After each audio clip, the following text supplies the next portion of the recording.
My name is Lisa Bergersen. I am not a specialist in Alagilles. However, I am an interventional cardiologist, and I specialize in congenital heart disease and treatment of congenital heart disease, as well as vascular obstructions in the pulmonary artery tree, aorta, pretty much throughout the body. I understand you have a lot of familiarity with liver disease, but you may not have had talks on some of the vascular malformations in the past. And I'm here just to introduce you to some of the vascular malformations that occur, that we see with Alagilles. Many of you won't be familiar with these, some of you will be. So my talk is in honor of Avery Glenn, who I had the honor to take care of in the year of 2012. I'm going to just briefly talk about Alagilles and congenital heart disease with a focus on vascular disorders seen in some patients with Alagilles. Describe to you some of the techniques that we have available to us in cardiac catheterization to treat these abnormalities, go through a case presentation and a couple concluding remarks. Alagilles, as you know, affects 1 in 100,000 children. It's a multi-system disorder, as you all know, involving the liver, heart, eyes, face, skeleton, and other systems. And many patients have heart or vascular defects. And among those patients, vascular anomalies are common. Congenital heart disease is a common congenital problem. It affects nearly 1% of births annually, being approximately 4,000 infants in the United States per year. Many of our patients are living long into adulthood. There's 1 million patients now who are adults with congenital heart disease. However, it's still the leading type of birth defect associated with morbidity and mortality in our young infants. What do we see with Alagille syndrome?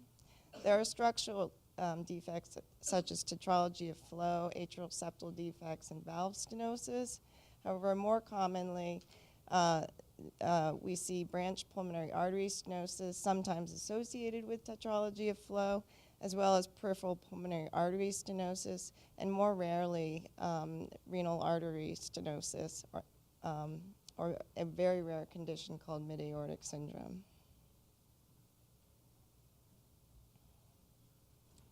Can we dim the lights up front? Would that be possible? So you can see the angiograms. So, thank you.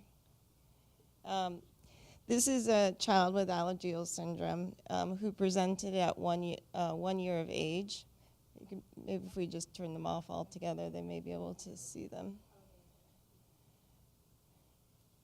Presented at one year of age with severe peripheral pulmonary artery stenosis. Many vessels were affected. They underwent multiple cath procedures. And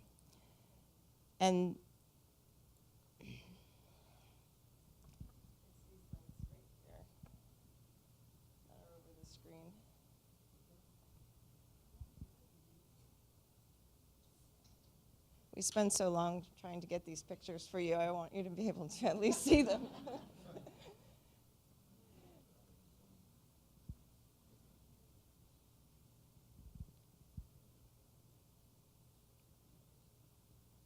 It's getting better.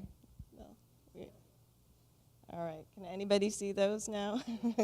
Okay, so on the right-hand side of the screen, you have the child at 1 year of age, and I'll show you some normal-looking pulmonary arteries.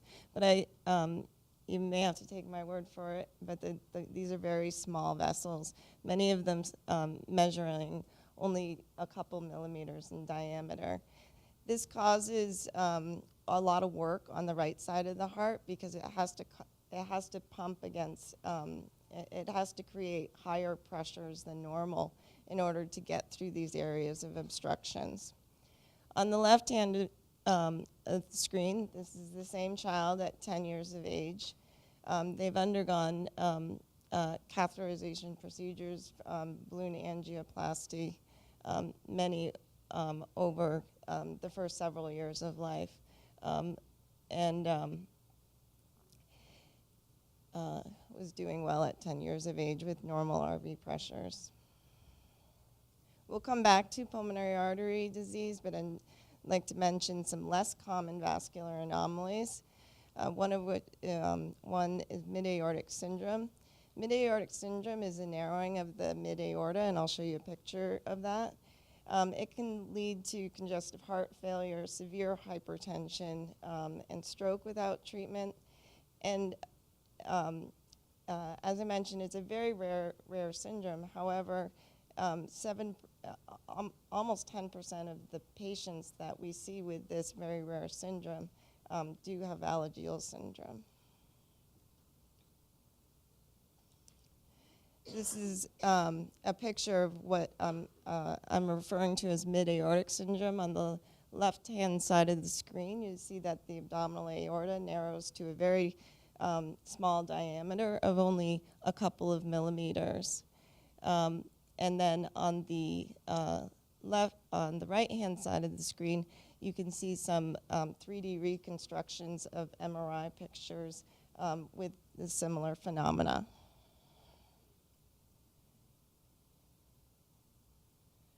Another less common vascular anomaly compared to the pulmonary artery stenosis is renal artery stenosis. When I say stenosis, what stenosis is an abnormal thickening and narrowing of an arterial or venous wall that results in obstruction, and these obstructions cause increased work on the heart, like I've mentioned. Renal artery stenosis is specifically obstruction to the renal arteries. The true prevalence is really unknown in your patient population of patients with Alagille syndrome. It's been estimated anywhere from 25 to 75% of patients with Alagille syndrome may have obstruction to their renal arteries. This is what that looks like.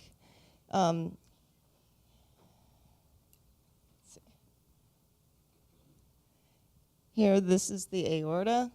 These are the renal arteries here. And this is a normal takeoff of a renal artery, whereas this, the right-sided renal artery has severe obstruction proximally. I'll talk to you a little bit about cardiac cath for those of you who are not familiar with it. It's really evolved over the past 20 years from a diagnostic procedure to a therapeutic procedure. In some cases, it complements, but in many cases, we've been able to replace some of the surgical procedures in children. The ages we treat range from premature infants to young adults with congenital heart disease or vascular anomalies. And there's a wide spectrum of procedure types that we perform. They include balloon angioplasty, stent placement for vessels, and then valvuloplasties. We're now doing valve replacements, device closures, and coils. What I'll show you are examples of balloon angioplasty and stents used to treat vascular anomalies. This is my group here. I work on a lot of collaborative, multi-center studies.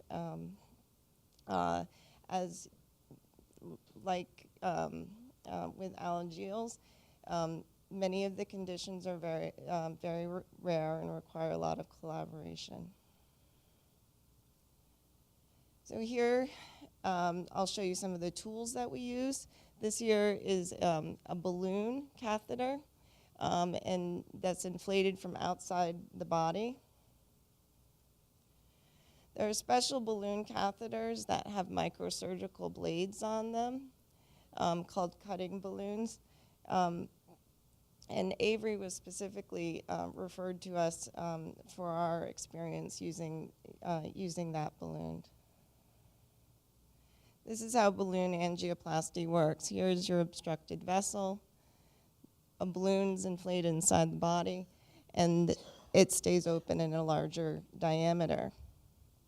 When it doesn't stay open in a larger diameter, we have stents that can be placed in the vessels to keep it open in a larger diameter. Some of them are covered and some of them are bare metal. So here you have the obstruction, the stent being inflated, and now it's keeping the vessel open. This is what it would be like in a renal vessel, and I'll show you some angiograms where you have the obstruction, you put the stent in, and it improves the obstruction.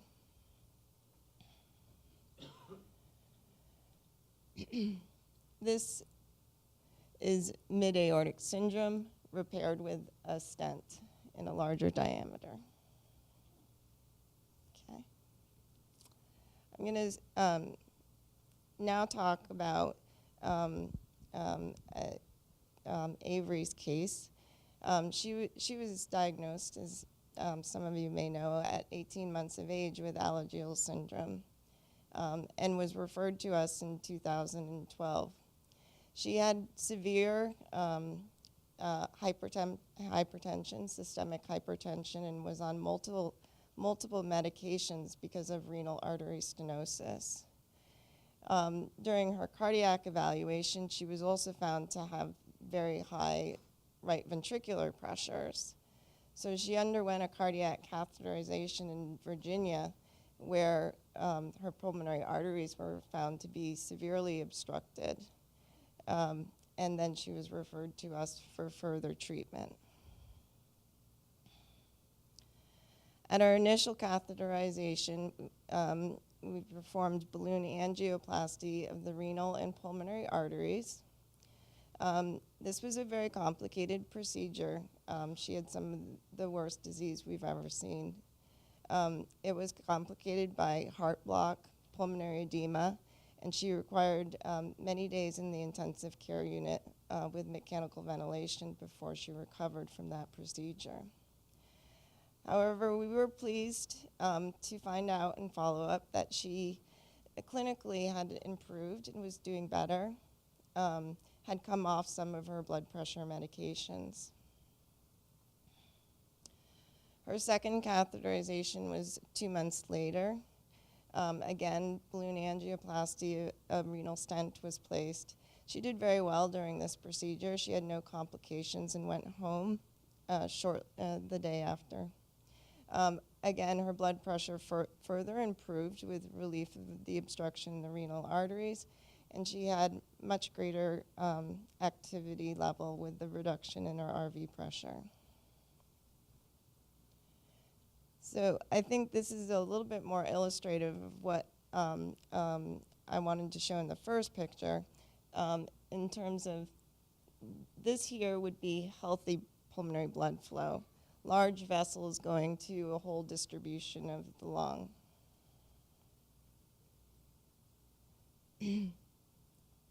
This was Avery's left pulmonary artery angiogram.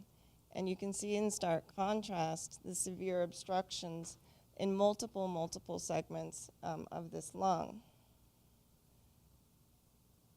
But unfortunately, the right side of her lung was even more severely affected, and that's where we targeted our initial therapy. Here is a balloon being inflated, one of the balloons that I showed you at the beginning. And it shows you that after that balloon dilation, that vessel is larger. There was a lot of extra blood flow that went to that segment, which wasn't seeing blood flow before, and that's why she was so sick after the first procedure and needed mechanical ventilation.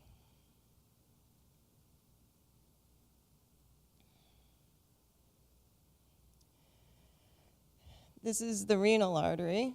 similar to the diagram that I showed you, this is an angiogram which shows severe obstruction of the proximal renal artery, narrowing down to the size of this catheter of less than 1 millimeter and then increasing in size past the takeoff. A balloon being inflated here, and ultimately a stent. And I'll show you what that looks like. So here is the stent across the area of obstruction, and then once fully inflated, you can see that area of obstruction has improved.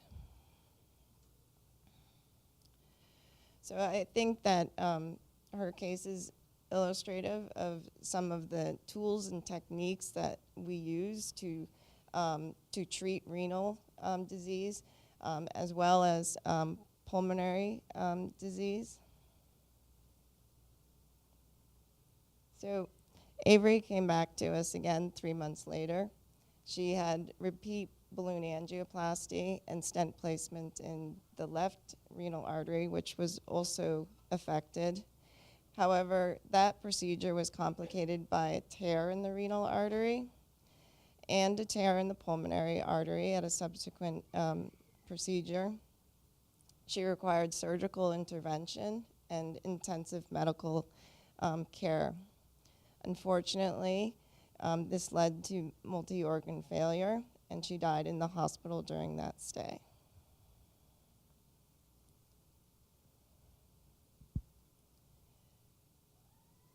So before I make some concluding remarks, I just wanted to say to all of you, all the families and patients who have Alagilles,